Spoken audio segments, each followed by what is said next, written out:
Pemirsa, kasus gagal ginjal akut yang menewaskan ratusan anak dan balita menjadi fakta gelap bagaimana tidak transparannya industri farmasi. Sayangnya BPOM sebagai lembaga yang berwenang dinilai tidak sigap dalam mengawasi. Berikut liputan tim Delik RCTI.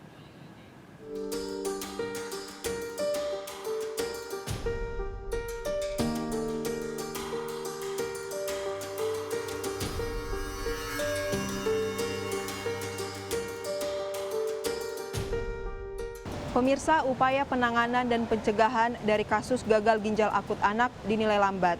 Hal ini memicu ketidakpercayaan publik terhadap Badan Pengawas Obat dan Makanan. Ditambah lagi ratusan anak yang telah meninggal diduga mengkonsumsi obat sirup yang mengandung cemaran zat berbahaya. Bersama saya Nomi Tobing dan Suryali Santoso, berikut liputannya.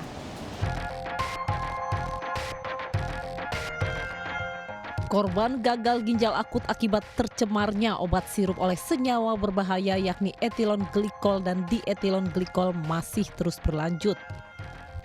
Mirisnya korbannya adalah anak dan balita.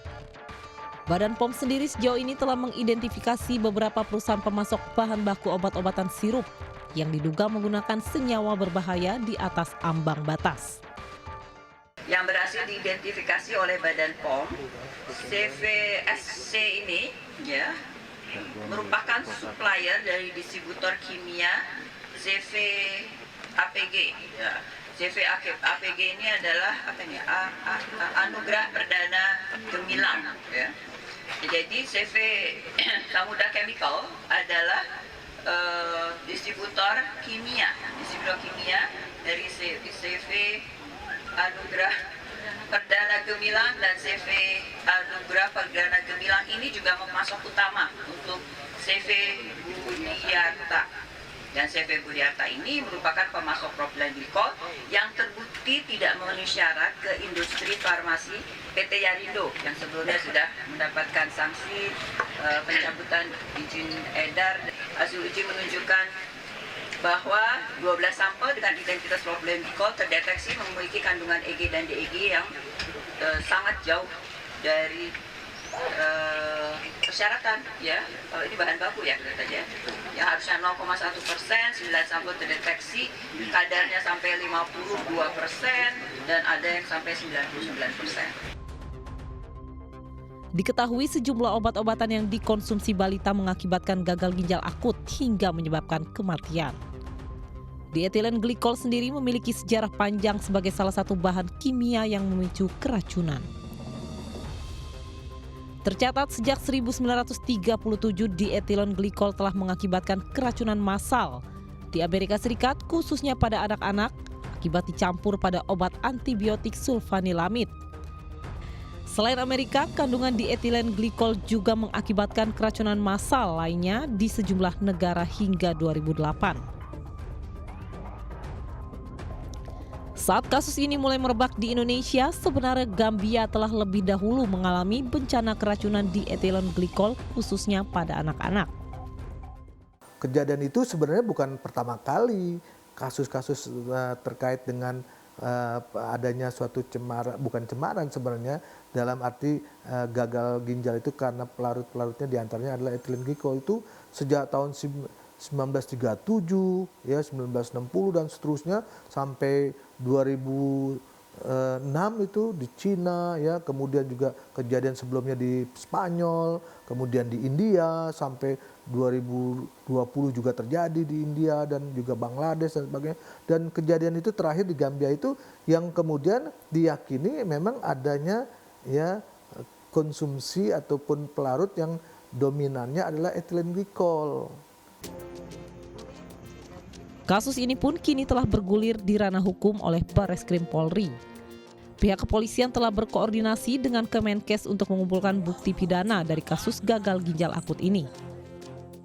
Berusaha untuk mengumpulkan sampel, ya, bekerjasama dengan Kementerian Kesehatan juga, dengan Dinas Kesehatan, dengan BPOM yang ada di Kebayahan, ya, ini untuk mengumpulkan sampel urin maupun darah. Kita melakukan penegakan hukum secara multidor sistem. Ya. Mana yang tidak bisa dijangkau oleh BPOM, makanya Barreskrim Polri akan menjangkau. Salah satu perusahaan farmasi yang telah diperiksa Polri, PT Yarindo Farmata mengungkapkan bahwa pihaknya telah memperoleh izin edar dari BPOM. Dari data list yang dikasih oleh Kemenkes tentang 102 produk yang dikeluarkan bahwa tercemar fluorid, kami fluorid tidak ada. Kita tidak pernah membeli bahan namanya etilen itu. Tidak ada perubahan komposisi obat, itu yang keliru itu. Tidak ada perubahan komposisi obat, hanya supplier yang kita ganti dari Jepang ke. Tapi itu sekali itu aja, sekali. Ini kan kita sudah 3 kali renewal itu daftar ulang, ya renewal. Kalau katakanlah kami salah. Ya salah. Kenapa NIE kami tahun 2000 keluar? NIE ini keluar tahun 2020 sampai dengan tahun 2005. Itu artinya BPOM sendiri kan yang melakukan memberikan pengawasan untuk izin edar ini. Sementara itu menyikapi tudingan penggunaan zat berbahaya, kuasa hukum PT Universal Pharmaceutical Industry mengungkapkan pihak pemasok bahan bakulah yang harus bertanggung jawab. Perlu kita luruskan di hari ini bahwa kita tidak pernah memiliki yang namanya EGDEG.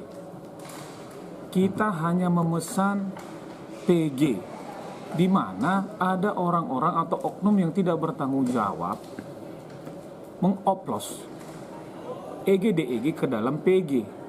BPOM juga harus mengkaji apakah kita membeli PG itu dengan harga murah. Fakta hari ini bahwa perusahaan Universal Pharmaceutical Industry membeli PG di atas harga pasaran 8 jutaan 1 drum. Kalau dikatakan sekarang kita mencampurkan EGDEG, oh bukan. Yang mencampurkan EGDEG di dalam bahan baku PG itu adalah suppliernya, bukan farmasinya. Resmi dari pemerintah dan itu sudah diakui oleh BPOM. Akibat kasus ini, pemilik PT Universal Pharmaceutical Industry telah ditetapkan sebagai tersangka.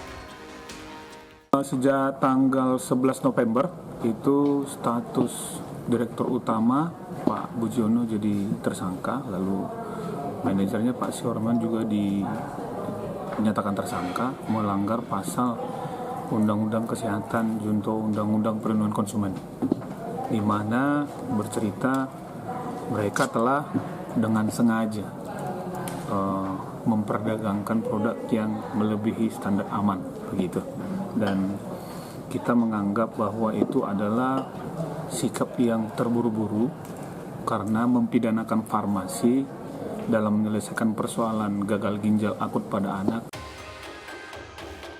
Polisi terus membidik perusahaan farmasi yang terindikasi menggunakan zat berbahaya. Namun siapa sebenarnya aktor utama dalam kasus gagal ginjal akut ini?